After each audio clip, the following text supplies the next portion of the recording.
Alta velocità, vietato sbagliare, un investimento sul futuro, una scommessa per le aziende pronte a scegliere il trasporto ferroviario per abbassare i costi, calare i prezzi, diventare più competitive, riducendo l'impatto ambientale. Non è poco, anzi è tutto. C'è in gioco il futuro. Per questo oggi a Venezia, nella sede di Veneto Strade, la Regione ha voluto mettere attorno allo stesso tavolo RFI, Italfer e tutti i sindaci del Vicentino interessati dal tracciato, da Montebello a Grisignano. Gioco forza è la nostra presenza come conoscitori sia del territorio, del nostro tessuto socio-economico e quindi per la salvaguardia delle nostre attività, delle nostre persone che risiedono lì. La tratta ovest della TAV è già appaltata, iniziano gli espropri. Qui va valutato l'impatto dei cantieri sulla viabilità per limitare i disagi sul traffico. E invece l'attraversamento di Vicenza, uno degli aspetti più delicati. Entro la fine di dicembre verrà depositato il progetto definitivo e da gennaio del 2022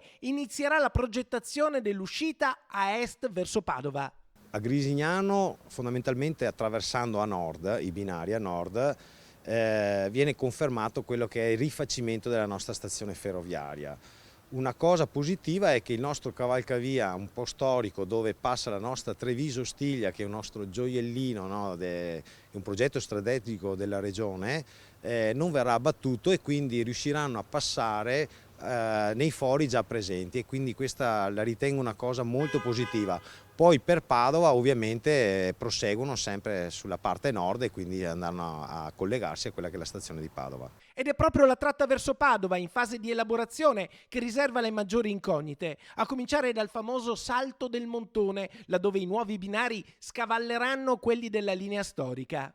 Ovviamente ci sono dei punti delicati, in particolare l'uscita da Vicenza verso Padova, il passaggio su Torri e in particolare il Salto del Montone, che non sarà, questa è una notizia, su Grumolo delle Abadesse, ma verrà probabilmente anticipato nella zona ai limiti tra Torri di Quartesolo, Camisano e Vicenza. Quindi stanno studiando, è ancora in fase di studio e di progettazione, vedremo quindi quali saranno le proposte di RFI in tal senso.